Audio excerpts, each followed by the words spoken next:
Well, good morning, everyone, and welcome to the Minnesota Real Estate Show. Thank you for joining us. It is Sunday, April 16th, 2023, and we are live here every Sunday morning, 10 a.m. to 11 a.m. for the Minnesota Real Estate Show here at Love 105 FM. Welcome your questions, comments, thoughts throughout the show. The show is hosted by Mike Overson of Luminate Home Loans, Scott Wolmering, and myself, Ryan O'Neill of the Minnesota Real Estate Team, REMAX Advantage Plus. Thanks for joining us here. I appreciate you being here. It should be a fun show. We're getting ready to go live on air here very soon on your favorite social media channel, wherever you might be catching this. A lot to talk about today. In studio, we've got Mr. Brad Sanford, Farmers Insurance as well. Mike, Scott, good morning. Scott, you're so dressed up today. Yeah. Holy cow, we almost don't recognize you. Well, we got a radio show.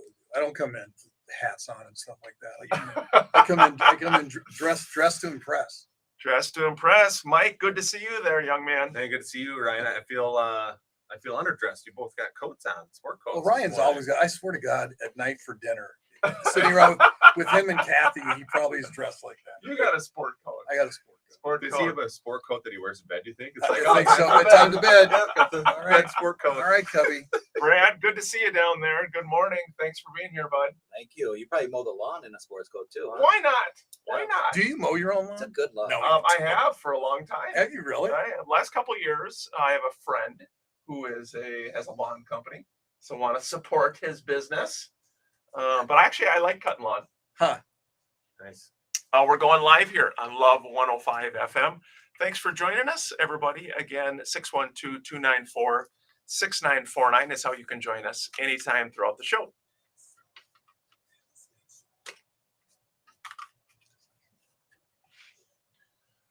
Good morning. Welcome to the Minnesota Real Estate Show. Thank you for joining us, everybody. It is Sunday morning here, April the 16th, and we are live at Love 105 FM for the Minnesota Real Estate Show, hosted by Mike Overson of Luminate Home Loans, Scott Wolmering, myself, Ryan O'Neill of the Minnesota Real Estate Team, REMAX Advantage Plus. Appreciate you joining us. This is a live show every Sunday, 10 to 11. We welcome your questions, comments, thoughts. 612-294-6949 is how you can join us. 612-294-6949. Questions, comments, thoughts. A lot to talk about here in the Twin Cities, in the Minnesota real estate market. And again, throughout the show, as you have questions, please don't hesitate to interrupt. Mike, Scott, good morning to you guys. Welcome to the show. Good morning. Good to be here. Thanks everybody for tuning in. Like Ryan said, this is the Minnesota Real Estate Show, live and local every Sunday from 10 o'clock to 11 o'clock on 105.1. 612-294-6949 is how you can join us during the show, or if you're following this on any of the social media platforms, you can just type in your questions as we go. We love it to be interactive. We like to have a fun question every week that's non-real estate related, just to kind of get the juices flowing. So this week it is, what have people told you that is one of your biggest strengths? And what have you found out or people have told you is one of your biggest weaknesses? Biggest strength, biggest weakness. Very good. Question of the week. Again, 612-294-6949 is how you can join us. We talk all things real estate related, whether you are a first-time home buyer, a real estate investor, a move-up buyer, whether you're thinking about selling in this market, or you're just exploring the options. Of course, as well, from a mortgage standpoint, Mike, you've been kind of the featured star the last year with the you and your industry. With I was just looking at the numbers, guys, and before we dive into the real specifics week by week, the Twin Cities market is down pretty significantly in closings, about 30% or close to 30% through the year. Mike, the interest rate hike is probably the biggest reason for that. Yeah. Oh, absolutely. You know, it's one of those things too, where interest rates went up. We all know that they went up at a quick pace. They went up way quicker than we all thought last year, moving into the fall. You know, but a lot of people are thinking that, well, when rates go up that quick and if they go up that high, that's got to bring home prices down. So we're going to wait that out. Sure. Right? We're going to wait for those home prices to come down because that has to happen when interest rates go up like this. Well, the problem is you're going to be waiting for a while, right? So the problem is that home prices really haven't come down. They came down for a little bit there, November, December, January. So we had a little window there.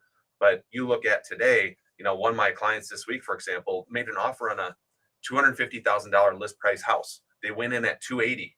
So they went in 30 grand over and they got beat up. Yeah. So we're back to that, and that's what we're seeing now. And I don't see home prices coming down the rest of the year, even if rates stay where they're at. That's what I see happening. So you kind of gotta shift your mindset that home prices are really driven by supply and demand. And so when the supply is this low of inventory of homes, we're not going to see home prices come down. Yeah. Scott? Yeah, no, they're not. I mean, that's exactly what it is. And you're right. We did have a setback. I think last year, about 2 months ago, last year, average sale price was 384. And then I think it was like 340 or 350. So there was a 6-7% drop from the first 4 months of last year to the first 4 months of this year. But we're going to get through the numbers here in a minute. But I think we're right around 5,900 homes in the market in a market that can tolerate about 18 to 19,000 being balanced. And so we're way, way, way, way below that. So still the second best real sellers market we've ever seen in the history of the planet. We're in it. The difference this year is, I just wrote one yesterday. I think they had 12 offers. A year ago, they probably would have had 24 offers, but still 12 offers. And we were a cash buyer, did not get it because there was another cash buyer that had a few less contingencies than we did. So, I mean, that's what we're dealing with, which is great if you're selling. And it's not as bad as it was last year if you're buying. I mean, you're not competing against 50 offers, 120 showings. But you're still competing against 12, 15. Yeah, again, 612-294-6949 is how you can join us throughout the show. We are live. We welcome your questions, comments, thoughts. Looking at the Twin Cities here from a number standpoint, new listings, so new homes for sale this past week, down 30%, 30.4% less new properties that came onto the market, 1,081 pending sales down almost 25%, 942 pending sales or accepted purchase agreements. And then the inventory is showing it increased year over year, 6.4% to 5,800 and 15 homes. But as Scott just said, that is historically low. Still a ton of buyer demand. The median sales price is actually up slightly to 342. So the median sales price up. Mike, interest rate wise, what are you seeing kind of from your perspective, interest rates? Well, I was thinking about it on the way here. I'm like, our interest rates over the last few months are a lot like our weather here that we got in April. Right. We're going to have a blizzard one day, 9 days later, it's going to be 90 degrees. And then 3 days after that, it's going to be back down into, the 30s with some snow. Right. So if you look at February, March, and April, February 2nd, we had rates all the way down to like 5.875. March 9th, so just 5 weeks later, we had rates at 7.25. Right. And then April 3rd and 4th, we had rates back down to 5.99. Today, we're sitting closer to like 6.375 to 6.5. Okay. Right. So we're going to see some of that volatility. The general trend, just like our weather in April, the general trend is that it's going to get warmer through the month of April. If you look at the beginning to the end, the general trend of interest rates is that they are going to drift down lower from now until the summertime. But we're going to see some ups and downs along the way, just like we're seeing in our weather now. Yeah, it's interesting. Ryan and I were talking just a couple days ago on the phone. In multiple offers, which for most people out there, if you're a buyer right now or if you're a seller, you are going to be in multiple offers. The only time that doesn't happen is that the more expensive homes you get into, obviously you can overprice a home in this market. And if you do, God help you, because it's not the market you want to overprice your home and sit, but you can. But one of the things in multiple offers I was telling Ryan about, I go through kind of a point chart with my buyers. And this actually helps you if you're a seller also, to look at what you would look for in an offer. And if you have anything less than any of these points, the chances of you getting that home go down. So I won't go through all of them, but I'll just give you an example. So first would be your earnest money check. How much are you giving? The second would be how are you financing it? Cash being number one, 20% down or 40% down or anything above 20% being number two, then FHA, then VA.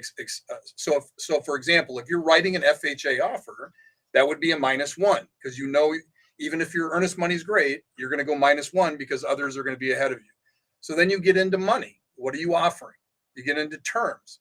How are you closing? What's going to happen to the earnest money check? What's going to happen if you get a low appraisal?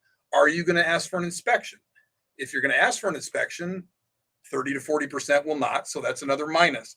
So what it does is when you get to the bottom of these 7 points, if you only have 4 out of 7, you can write the offer, but you're not going to get the house. So if there's any way that you can re-look at those negatives to see if you can change it, that's the time you want to do it. Brad, doesn't this sound like a fun industry? I was just thinking, this is really a thought-provoking industry. I mean, getting in depth of which one affects the housing prices more, supply or demand, really going in deep on that. And then the level that Scott's taking it to, and then the interest rates, 1.25% drop and rise. I mean, is that historic or is that normal? It seems like a big jump. I mean, in 5 weeks, I mean, that just doesn't normally happen. Right. A 5-week jump, rates don't change by 1.25%, but we've seen that a couple times in the last 3 months. So, how is the inflation environment affecting rates, Mike? And what's the talk around the water cooler with that? I mean, as inflation goes down, our mortgage interest rates will go down. Now, the Fed's probably going to raise interest rates again the next time they meet,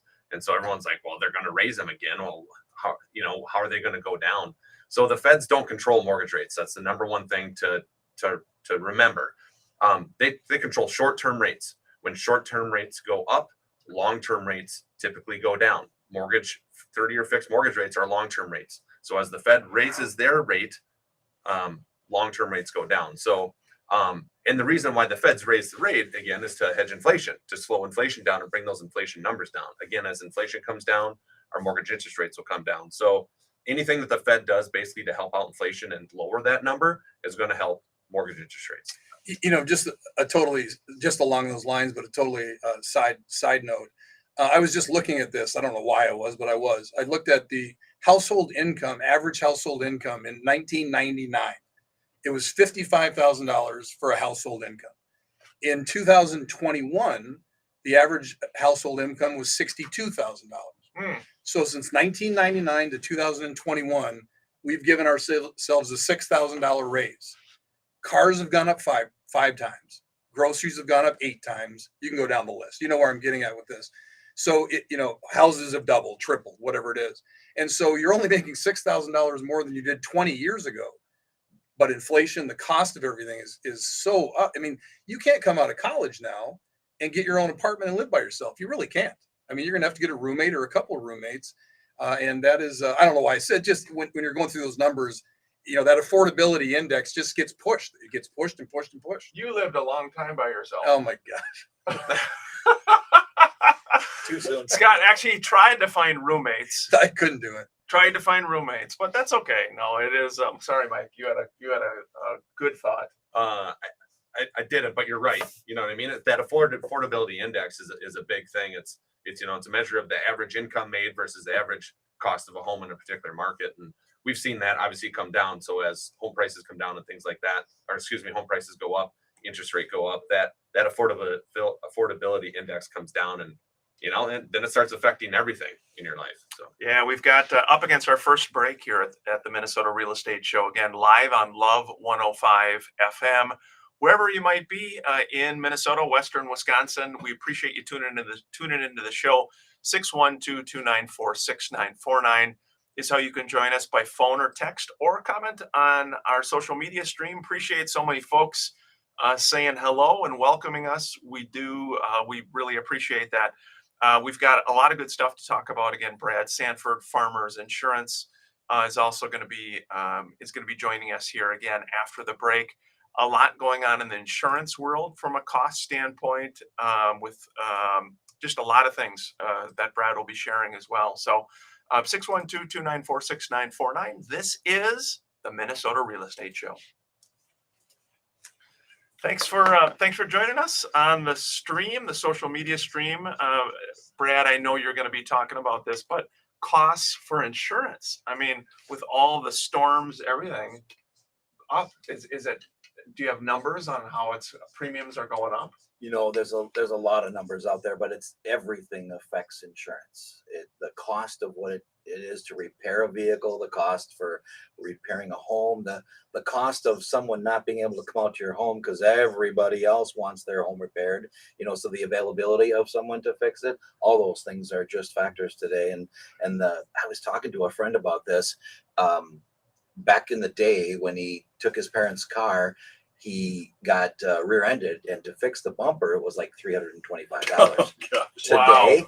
Today, I just had an insured. They said they're going to file a claim because it's going to cost $2,300 to fix his bumper. Yeah, Aiden just wrecked his bumper on it was a newer car, 2021, but it was just a crack in the bumper was $7,200.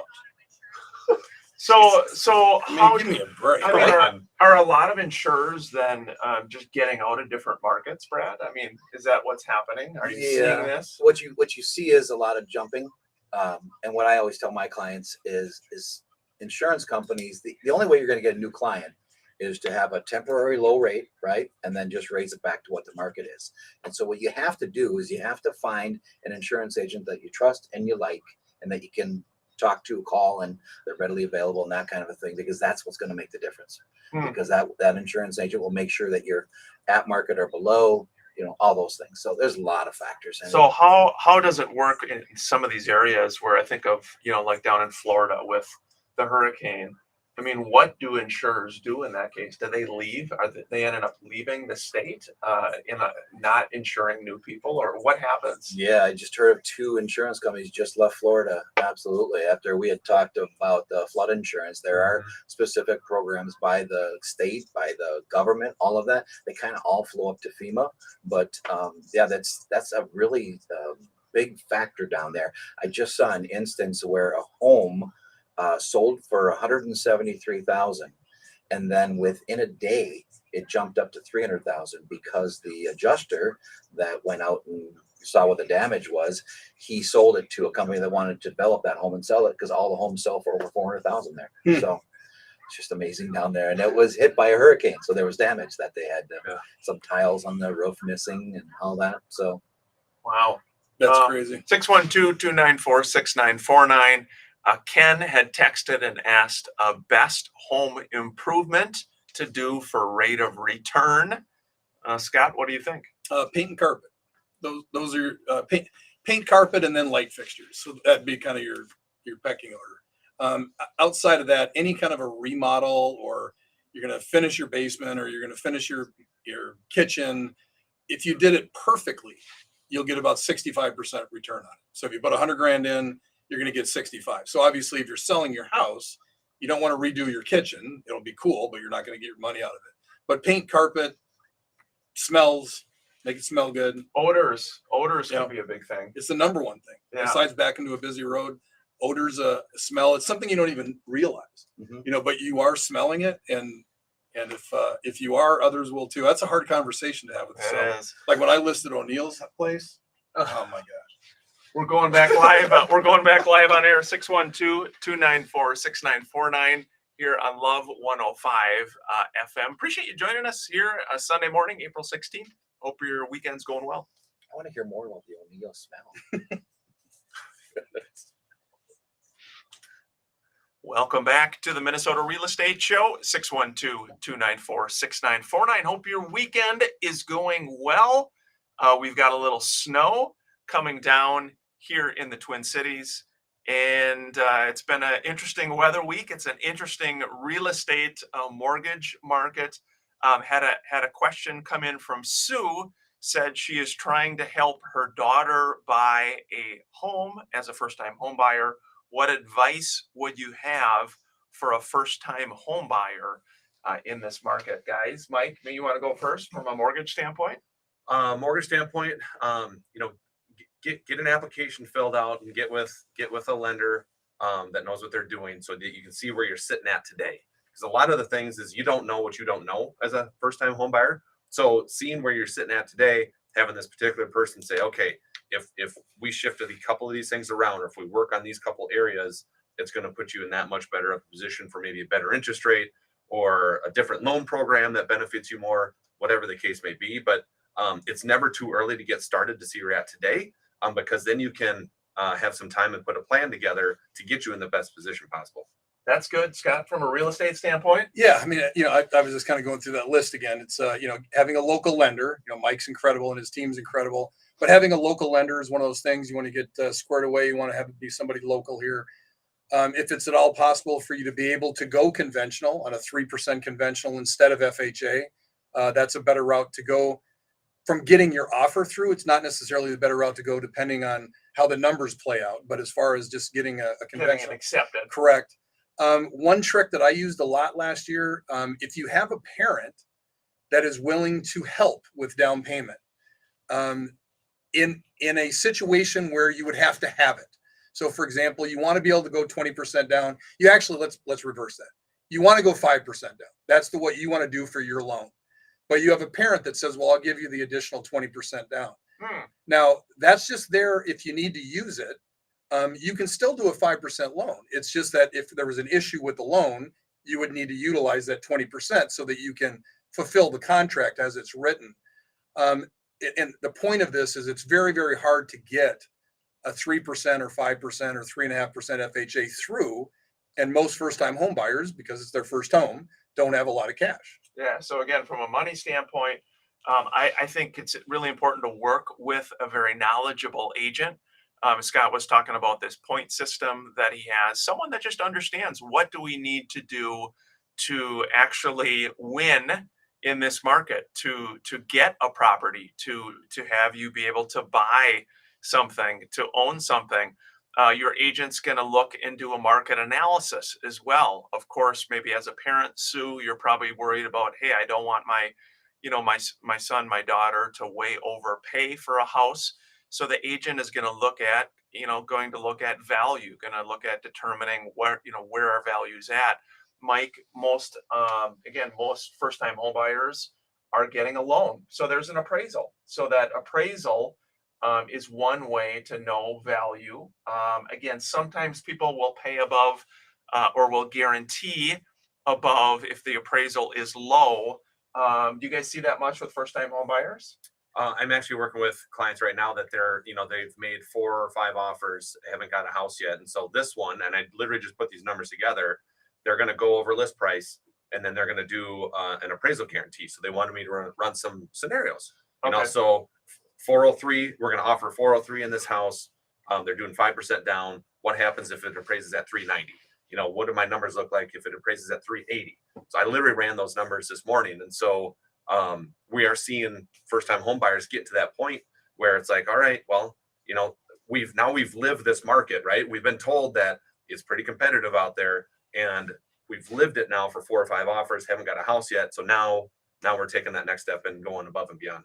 Yeah, and I was going to say, don't look at list price, because when Ryan's going through that, and I'm thinking from a parent standpoint, when you said Sue doesn't want the daughter to overpay from what? Not list price. List price is irrelevant. List price is a tool that we use to drive for our sellers the most offers to get them the highest amount. So like Ryan said, a good agent isn't going to look at list price. They're going to look at what the home is worth. So if it's listed at 300, but it's worth 375, I don't care what it's listed at. It's worth 375. And then just another side note, if you are new to this market and you are writing your first or couple offers, and there are multiple offers on a home and it's listed at $400,000 and you write $400,000, don't write your offer. You're not going to get the house. Okay. There is no situation with 10 offers on it where a list price offer is going to get it.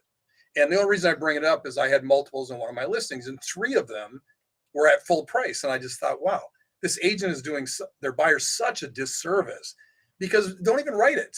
You're not even going to be it's not even going to be close. Brad, as a parent, you think about this, you think about buying homes, purchasing properties. What do you think about this as you hear about kind of pricing? And I mean, how does that make you feel? Well, I'm glad you came to the insurance guy. There's another number here. Yes. And it is replacement cost. Oh, Right. So buying the home, whatever the price is that they buy it, but what does it take to replace that home if a tornado were to hit it, right? So if you're buying it at 380 or you're buying it at 403, which one is the real value to replace it? And that's something that you have to work with your insurance agent and looking at what claims happened before on the home to make sure that you're not walking into a home that's full of water and you get snow on April 16th and the water melts and goes into your basement, that kind of thing. What else is going on? Again, Brad Sanford, Farmers Insurance, longtime partner on the Minnesota Real Estate Show. Just a great person, a very honest, trustworthy guy. He's doing an awesome job, not only helping clients, listeners of the show, but obviously his own sphere, book of business as well. What's going on from your standpoint? I got to pay you for that endorsement, don't I? We mean it. We mean every word. We mean every word. You guys asked me what were the costs that are affecting insurance. And recently I've been thinking about how technology is going to affect our industries. And I've got a chat bot here, the Chat GPT, and I'll tell you, they pretty much hit all of the factors of why costs are so high. The frequency and severity of claims, Okay. natural disasters, aging of infrastructures, like a home built in 1889 has got to be replaced, right? Unless you have an 1889 house, I'm sorry. I do. It doesn't need to be replaced. And then economy and social factors. So, like COVID and wanting to have space outside now, those type of things. So there's a lot of factors that affect the insurance rate. And, there's a large company that lost $400 million in a year because the costs of paying out for claims was so much more than what they're taking in that all insurance companies are raising their costs. Yeah, and it seems significant just across the board. Again, obviously, as a homeowner, when you're looking at buying versus renting, you're going to be paying taxes, you're going to be paying insurance. Those are things too, Mike. When you pre-approve somebody, you're looking at the numbers. Talk about that. How do you drill that down and know what they can afford? Yeah, so it's all about debt to income ratios. That's what lenders use to figure out how much of a loan you can qualify for. So the factors that go into there is obviously the principal and interest payment on the loan itself, how much the insurance is going to cost in the house, how much the taxes are on the house, and then what type of debt you carry on your credit report. What do you have for student loan payments? What do you have for auto loan payments? What do you have for credit card payments? All that goes into the factor for figuring out how much of a loan you can get. So I get a lot of people, it's like, I make roughly this much, per year. What do you think I'd qualify for? Then I got to go into, well, what do you have for a car payment? What do you have for student loan payments? What do you have for credit card payments? It's all those things that come into play. So it's really tough to, I guess, generalize or just kind of be like, you should have qualified for this, because someone who makes $80,000 and carries no debt on their credit report is going to qualify for way more than someone who makes $80,000 a year but also has student loans and credit cards and a car payment and things like that. I'm sorry. One thing I've always thought about through the years, so if you think about it, if let's say you're going in and you have a really good credit score, but not incredible, but good. And you're going to go in and because of your credit score and your debt to income ratio is at, let's say 40%, so you're pushing it, another person to get a rate at 6%, but they're going to charge you 6.75% because of these factors. Wouldn't it be the opposite? Because if you have someone that's already at 40% debt to income ratio, you would think that they would get a lower interest rate because to make it affordable instead of pushing what they cannot already afford because of the fact that they're going into foreclosure. I mean, logically that makes sense, but obviously you're not making money that way. But yeah, it's all about putting them in a position to where they're not going to default on the loan, right? So if they have risk factors out there, which carrying debt, right, and especially credit card debt, carrying that type of debt on your credit report is a risk factor for having a late payment show up at some point in time. So that risk factor now goes into your interest rate to say, okay, they're at a higher risk because of this particular deal. So now their interest rate is going to be higher, which means that they're going to qualify for less of a loan amount, right, to limit their debt to income ratio, because we want to basically help protect them. And this is the government talking, right? Help protect them from themselves and not get into a position where they have a greater chance for default. Brad, you had a thought there? I was just going to say, when somebody asks you that question, do you ever just throw out a random number? Yep. 700,000. It's tough. I mean, a lot of times I'll just say, look, take your yearly income and you're going to qualify for a loan amount that's somewhere between 3 and 5 times that number.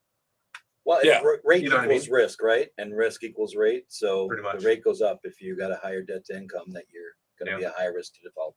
We're at the halfway point here. Had another question come in regarding home inspections and mold. That's a good one. Also had another question regarding investment property as well, which we'll touch on right after the break. 612-294-6949 is how you can join us here at the Minnesota Real Estate Show. If you are a buyer, a seller, a real estate investor, our team, the Minnesota Real Estate Team, we would love to help you. We work with buyers, sellers, investors, really all over the state of Minnesota and Western Wisconsin. Again, please don't hesitate to check out mnrealestateshow.com. Reach out to us at any point. We've got a top agent all across Minnesota and Western Wisconsin. We'd love to help you. 612-294-6949. This is the Minnesota Real Estate Show. And I just think, Brad, for those insurers, and I think of like homeowners in Florida or people with Florida, I mean, what they're getting with all these companies dropping out of the market now and rates, doubling, maybe tripling. I mean, have you heard any stories about that? Or I've heard a lot of stories about how insurance just keeps creeping up on people, and they can't. A friend of mine is looking for a home in Florida, and he said that one house has been on the market 3 times. As someone thinks they can afford it, and then they get into needing different things, and it just goes away. The thing I think that sneaks up on people is the flood insurance. Yes. You know what I mean? Yep. Flood insurance, is not cheap typically, and sometimes it can be real expensive. So you get into places like Florida and stuff like that. It's like, all right, here's what the payment looks like if you don't need flood insurance. But if you do need flood insurance, here's what it looks like. You don't know until you get so far down the line if that you need flood insurance or not. And that's probably what creeps up on people. And I have continuing ed to keep my licenses. And I took a flood insurance class because you guys were talking about it. And there used to be in Florida where you could pass your flood insurance along to the next buyer. Huh? They don't allow that anymore. bet not. No more. That's because the cost was so low. Brad, again, Brad Sanford, Farmers Insurance. What else are you seeing, Brad? Helpful tips, strategies, thoughts, either for existing homeowners, for people new to the market that are coming in, anything from the insurance standpoint that you're seeing that's helpful for folks?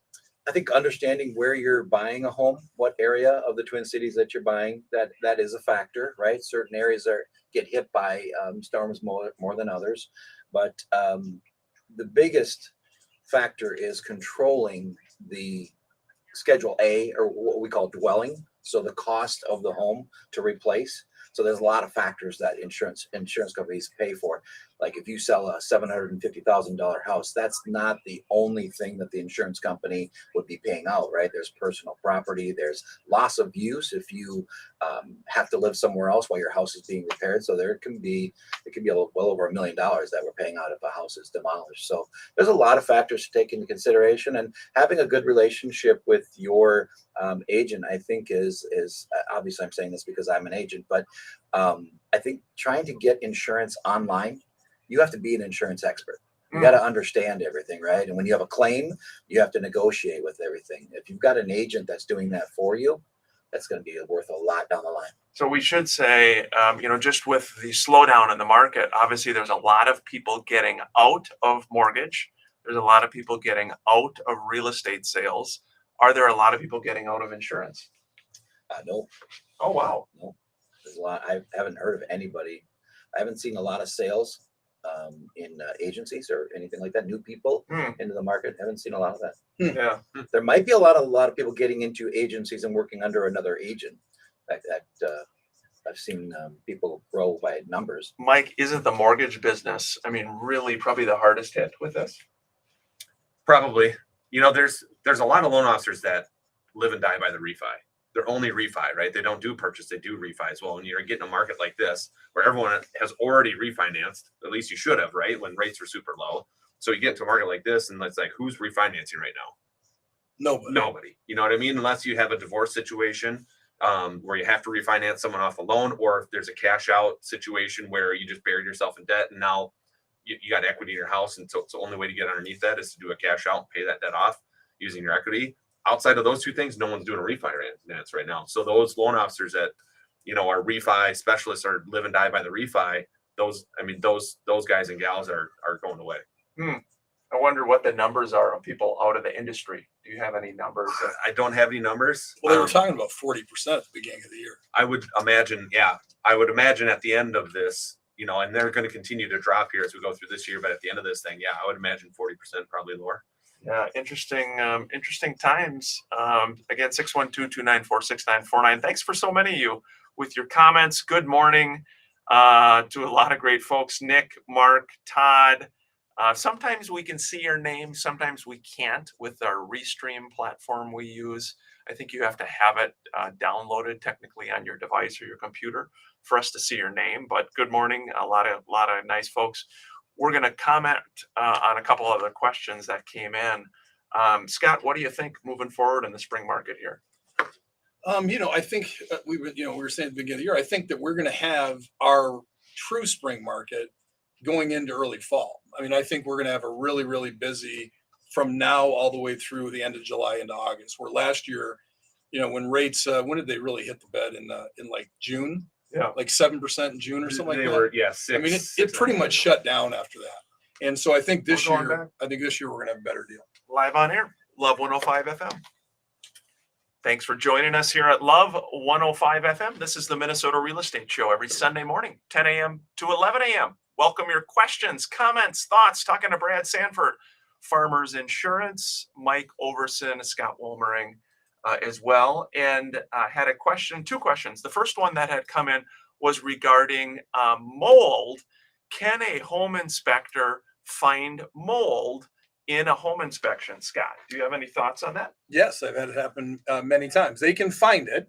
And then once it's identified, then it's up to the buyer whether they want to have it looked at, remediated. There's tests that are done. And if it comes back with certain levels of whatever, then the mold has to be remediated, removed out of the house. I've told the story about the house I sold in Apple Valley. They had just put in a $400,000 remodel, brand new commercial kitchen in a 1970s Rambler. And it was gorgeous until you went up in the attic and it looked like they had sodded the roof line and the floor because there was so much mold in there because the moisture couldn't escape it. And so obviously if it's up there, it does nothing. If it's disturbed is when it gets dangerous. So they had to remediate the mold. Guys get in there literally with hazmat suits, about $22,000 to get it done. Mold's out, it's remediated, then it's gone, and they had to put in additional venting. So I'm going to just throw another kind of dialogue point on that. So in the purchase agreement in Minnesota, there's something called intrusive testing, and whether or not the existing homeowner allows intrusive testing. Most sellers don't allow that.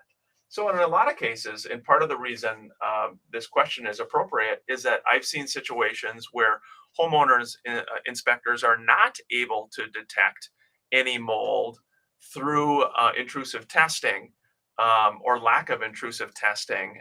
But then the new homeowner, after they move in, maybe it's a particular section of the home, an area. And so it's interesting because you would think naturally as a home buyer that, hey, they're going to always find the mold. There's going to be mold. But I think sometimes it isn't that easy, Mike. Do you have any thoughts on that? I mean, it can be tucked behind walls, right? I mean, so It normally is. yeah. So you mean it's when it comes to the surface, most of the time that's probably not just the end of it, right? Is what you see in the surface. Most of it, it's kind of like an iceberg, right? Most of it's probably, tucked behind the walls and stuff like that. So, if it starts behind the walls and then ends up working its way out, it's very well that you wouldn't even know that it's there, until you do see it. And then once you see it, then you got to figure out, where the cause of it is and take care of it. Well, and when most people think about intrusive testing, when you put it on the inspection addendum, is typically with stucco or an outside shell of some kind, where they're going to take probes, they're going to go through the outside shell, stucco is the typical one, to get to the build right to see if there's moisture in the build right. If there's moisture in the build right, you got a moisture problem because how would the water get into the build right except being sucked in behind again, typically stucco. But intrusive testing can be anything where a hole is drilled or where you're going beyond just kind of looking at what is available and actually digging into walls and so on. Could intrusive testing also be like hooking up the seller to like a lie detector test Yes, and then going yes. through Very the intrusive. disclosure Very intrusive. stuff? Yeah. That's very Yeah, intrusive. very intrusive. Hey, did have another question that came in that says when you're investing in improvements into a property for a long-term hold, do you have a formula that you use based on the amount that rent can be increased? In other words, if you're improving a property, a rental property, do you look at, okay, we're going to put in $5,000 and we're going to get X amount of dollars more in rent on that? What I would say on that is it's very easy to over improve properties where maybe you put a lot of money into something, and then over time through renting the property, slowly the wear and tear of that home, you either find yourself having to redo that, redo the improvements a year, 2, 3 years, 5 years, 10 years down the road. I find from a rental standpoint, in other words, what you can get for rent, it's more about bedroom numbers. So in other words, if you had a 4-bedroom home in Minnetonka versus a 3-bedroom home, the 4-bedroom home is going to command more rent. And that's usually what tenants are looking for, is the number of bedrooms themselves. And so if you're adding more bedrooms to the home, I think you can look at a pretty significant increase in rent. However, just an improvement, Mike, if I don't know if they redo the kitchen or different things, I mean, you have to really look at Rentometer is a good spot where you can look at pricing. That's a good tool, again, like Speedometer, but Rentometer. Scott Fisick with Rental Management Guys is our longtime property management partner. He'd be happy to help you do a market analysis too from a rental standpoint. Any thoughts, Mike? I think rents go, look at comps as well, right? So it's like, if I make this upgrade to the house, are there other rental homes with similar upgrades, and what are they getting for rent too? You look at that to see what the market is for out there. And, if it looks like you do have some room, then great, but don't just assume that just because you do this, upgrade, that you're going to get more. Yeah, it is good stuff. 612-294-6949. Thanks so many folks joining us on social media too, or through Love 105 FM. We've got Brad Sanford, Farmers Insurance, with us today. Brad, you were talking about Chat GPT. Yes. Oh boy, have you been diving deep into that? I gone down a rabbit hole or two. Yeah. Absolutely. Asking some interesting So questions. help us understand, for those of us that maybe are not real techie, what the heck is it? It's just I shouldn't say just, really, should I? It's artificial intelligence that they've programmed to answer questions and have a conversation with you. Yeah. So it can be dangerous. I have seen articles where someone committed suicide because they wanted to help climate change, and the chatbot told them that was a good answer. So you probably want to make sure that you use your own intelligence on this. It told them killing themselves is a good answer? Yeah. Wow. That was an acceptable answer to help climate change. Huh. That's so terrible. Yes, that's what I thought too. Oh my gosh. My point is, Well, realistically, though, if you believe that, and probably probably a little bit more off than just reading the what is it called, CBT button. What's interesting with Chat is that, again, in real estate, it's, there's a lot of different webinars. There's things coming out about people, agents, companies, brokers that are using Chat GPT, which, again, for kind of a simple layperson's explanation is, right now you go to Google, Bing, wherever you go, you type in a question to something. It then kicks out 5 answers or a variety of answers. You've got to sort through the data to try to find it. What this Chat GPT, and there's other ones out there, essentially what it does is you type something in there and it gives you the answer.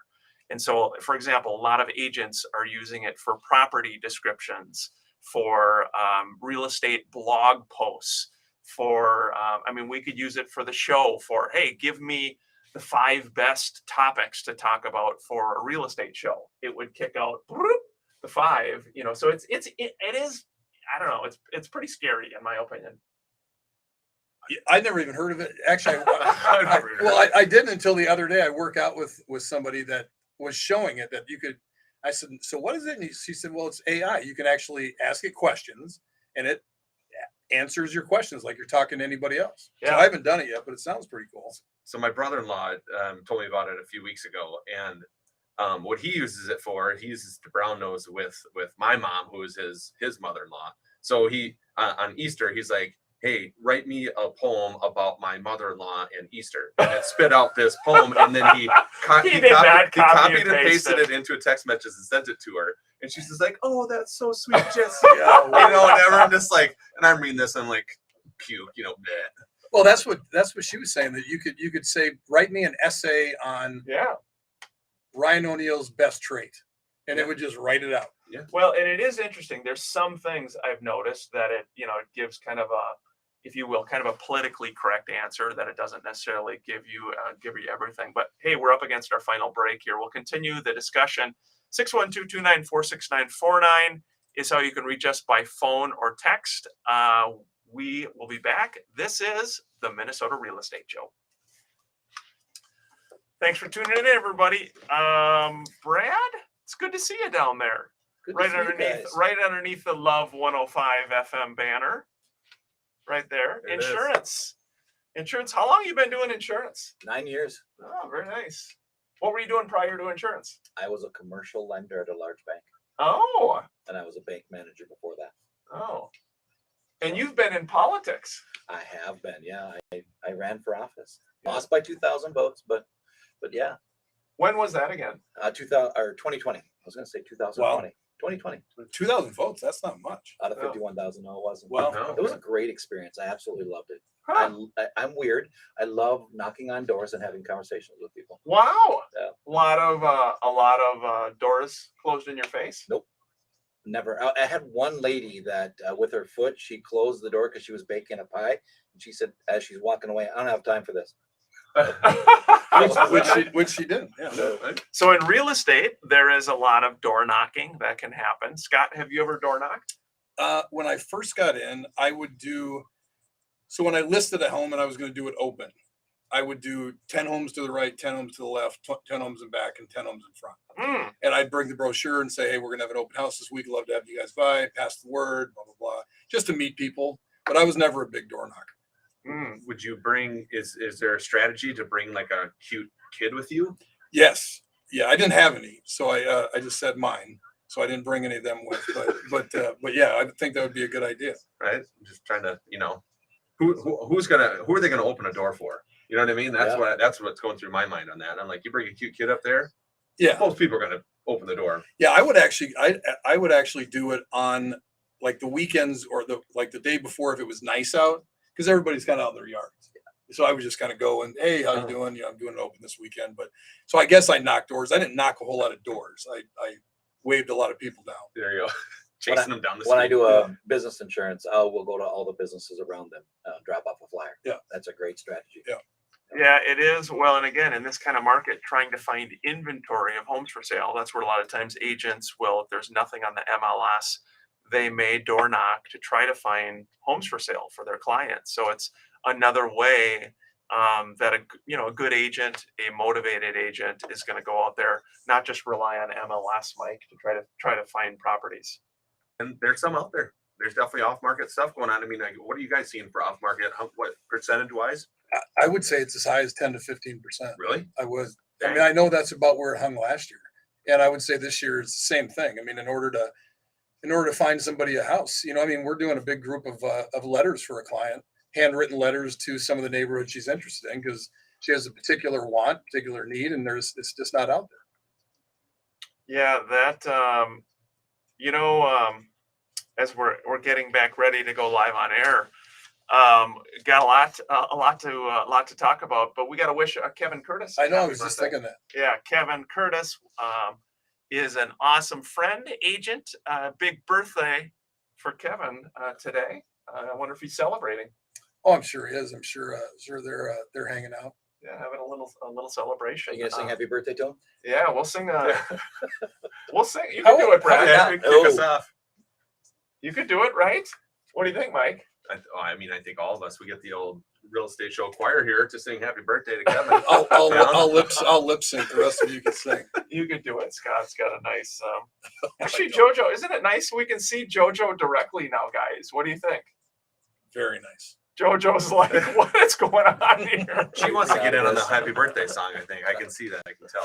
Here we go. We're going live on air. Thanks for tuning in, everybody.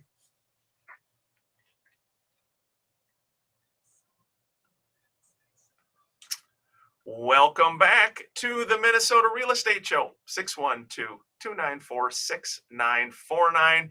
Have to wish a very happy birthday to Mr. Kevin Curtis. Kevin, a longtime agent on the Minnesota real estate team, wonderful guy, has sold just a pile of houses over the years. Every year, I think literally every year he's been on our team, it makes our team's top producer trip. Just a great guy, wonderful human being. Scott, he's a good friend. He is a great agent, super friend, and him and Molly, who is his significant other, I'm sure are going to go out and have a little day. I'm not sure how old Kevin is, but he's younger than I am, so go out and enjoy it. Yeah, go out and enjoy it. We're on the home stretch here, the last segment here at the Minnesota Real Estate Show. Again, 612-294-6949 is how you can ask any and all questions. We did have a question that said, a question on mold again. All the window sashes are moldy. Does this affect the appraisal estimate, Mike? Value wise, no, it doesn't affect the value. Something like that would not affect value. What it will affect is that the appraiser is going to make a note that it appears that there is mold, in here, and he's going to take pictures. And then an underwriter is going to see that and be like, an underwriter is going to start calling for, well, now we need a mold test. And if it's mold, now we get to get a mold remediation company in there, right? And it could open up this can of worms that you start going down, and you're going to need the test results. You're going to need proof that the fix happened. You're going to need all of that stuff. So when it comes to mold, if either one of the agents is like, yeah, we think there might be mold in there, like we saw something that could be mold, it might not be, I always recommend address it, fix it before the appraisal happens, because if the appraiser goes in there and sees that, it's going to open up this can of worms. So yeah, and be very, very careful, especially agents that are not inspectors and definitely not mold experts. Anywhere you've got darkness in a cool area with any moisture, so the corner of windows, if you've got the drapes that are over it, and you get condensation through the winter, you're going to get a discoloration on those windows. That is not necessarily the toxic mold that everybody's thinking about. There's mold all over every house. I mean, we grew up, there was mold all over underneath the sink, in the basement. And that's just normal. What people are on edge about is the black toxic mold, which is a very, very, very small percentage of houses have that. So, again, just be cautious with the whole mold thing. Yeah, again, in the final segment here, again, Brad Sanford, Farmers Insurance. Brad, a lot of great info. As always, last thoughts for people from you, from your agency. Well, I know you're dying to ask the question, does the insurance policy cover the mold? No, not unless a peril causes the mold. So unless what causes it? A peril. So like tornado or a storm or, something like that, water, getting in, that kind of thing. So what would a homeowner do in that case? Let's just say if the homeowner or the inspector, again, it's hidden behind the walls or whatever, it's not determined in the inspection. What happens in those cases? And then, they think, well, I've got homeowners insurance. I would think Ryan and Scott have a conversation about, if I'm going to buy this house, you've got to fix that before I buy it, or something like that. how about in the case of Scottsdale, his Apple Valley house, where they did this remodel, right? Remodel happened and they sell their house, and then the buyer's inspector finds a mold up in the attic, and it's a $22,000 fix. Would insurance cover something like that? Not unless a peril caused the problem. If Okay. there was a hole in the roof and water got in or something, it has to be an accident that happens. That's what insurance covers. So Gotcha. yeah. Okay. Interesting. That's very interesting. Apparel, Yeah. PERIL. Correct. Interesting. Scott, what do you think of that? Apparel? Yes. That's the first time I've heard the word, but I'm going to put it in my bank. Yes. And then I'm going to put it into my repertoire. So now apparel. Is it a peril or is it a peril? It's a Apparel. Got it. It's not what you're wearing. Apparel. Apparel. It is what has happened. It's I got it. And Scott does have very nice apparel on here today in the studio. Really, in fact, we've received multiple messages. I'm sure you have. They're blowing up. Yeah, lots of nice messages. Hey, last thoughts here before the end of the show. Mike, again, in this spring market, buyers, sellers, investors, what do you have for us? Last thoughts? It's always funny. I know you guys have heard it too. It's we're gonna wait, right? So if you're thinking about buying a home, and the message is, or the thought is, we're gonna wait for X to happen. We're gonna wait for home prices to come down, or we're gonna wait for interest rates to come down. talk to your agent and talk to some other people about the cost of waiting. So there's a cost of waiting, right? So if you're can buy today, but I'm going to save another $10,000. I want to save another $10,000. So I have 10 more grand to put down on the house. And once I have that 10 grand, that's what I'm going to buy. Well, how long is it going to take you to save that 10 grand? And how much more is that house going to cost you if you wait till that time that you have 10 more grand, right? So for example, I can buy today, with my down payment that I have now, but it's going to be this fall when I have the 10 grand. So if you're looking at a house today listed at 350, how much are you going to pay for that house in the fall for 350? If it costs you 10 grand more because you waited, you didn't gain anything. You just delayed it, right? You delayed getting in the market. You also delayed you buying that home and being able to capture the appreciation on your side of the coin because you own the house now. And that 10,000 from the spring to the fall, now that would be in your pocket versus the seller's pocket. So just take a step back and look at the cost of waiting, and then make your play from there. Before you comment on that, Scott, one listing I did want to touch on, Karen Lunzer with the Minnesota real estate team, Remax Advantage Plus. She's got an open house today on a property in Woodbury, 8620 Savannah Oaks Bay, Unit C. It's listed for $249,900. It's a multi-level, 2-bed, 2-bath, got updated flooring, professionally clean, move-in ready. Open house today, Sunday, again from 11 to 3. So right after the show, 11 to 3, $249,900. Again, it's 8620 Savannah Oaks Bay, number C in Woodbury. Nice property, Scott, with a 2 in front of it. Not much in our market with a 2 in front of it. That's right. I've got one with the 2 in front of it. It's going to be coming up here probably the next 30 days, but I thought I'd get it out. It's a very unique property. It's in Eagan. It's about 11 acres, which you cannot get in Eagan. That's why it's pretty unique. Home was torn down and then built in 2002. A little over 7,000 square feet. Incredible rambler. Commercial construction, so huge spans, 20-foot ceilings, just an incredible property. And it's going to be around the 2 million mark. I haven't exactly finalized it yet, but again, because it's so unique, I'm not going to give the address out yet because it's not listed, but around 2 million, about 7,000 square feet, a lot that is unheard of in Eagan. So if that is your cup of tea, keep listening or just reach out to me and I'll give you a little bit more information. Brad, Sanford Farmers Insurance. Last thoughts for people, best way for people to connect with you. 651-690-2076. Call me. We'll have a conversation. Yeah, we appreciate you coming in. Great work as always. Love seeing you guys. Yeah, Brad, Sanford Farmers Insurance. It has been a fun show. Mike, again, applywithmike.com. Fellow agents listening, watching, encourage you to reach out to Mike and his team. They really do a wonderful job. Mike, again, last thoughts? It's never too early to start, so even if you're just curious, it's like, I'm probably not going to buy a house now. It's going to be this fall or it's going to be next year at this time. It's good to see where you're at today, and then we can put a plan together to get you in a better position. So it's never too early to get information on it. So I just encourage people to act sooner versus later. Yeah, the best advice I've ever heard, and we've done this show for 18 years, so we've heard the guys that are living in their mom's basement that are waiting for the perfect time to buy, and they're waiting next year, and they're waiting the next year, and they're still living in their mother's basement. But there was a investment agent when I first got in the business that owned a ton of investment properties, and what he said, if you're going to be a new investor, here's the best advice I can give you: go grab a dart, throw it at a house, and go buy that as your investment property. He said that is how you get into real estate. Yeah. Quit waiting, quit looking. You don't have a crystal ball. You didn't have one last week. You don't have one next year. Go buy your investment property. If you're looking to buy your first house, go buy your first house. Don't sit around and wait because you think you're going to match the interest rate that is going to be perfect. You're never better off. Good advice from Mr. Wolmering. It has been a fun show. Again, every Sunday, 10 a.m. to 11 a.m. We're here at the Minnesota Real Estate Show. We are here to help you buy, sell, invest in real estate. Questions, comments, thoughts, mnrealestateshow.com. We have a top agent on the team that would love to help you wherever you do live, wherever you're looking to buy or sell.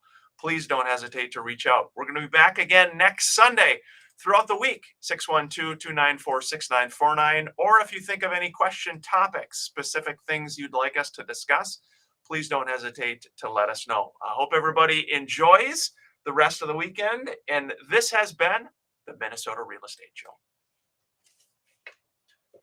Thanks for joining us, everybody, on social media. We appreciate it. Guys, is it going to warm up today or what? No, No, it's not supposed to. Hope it's supposed so. to just flatline. It's going to be flatline right around 30 degrees all day long. Yeah, Susan, thank you for your kind comment. Love your show. Thank you again. Appreciate so many of you, Mark, Todd, Nick, your comments. Hope you have a good weekend, everybody. We'll be back again next Sunday at 10 a.m. Take care, everybody.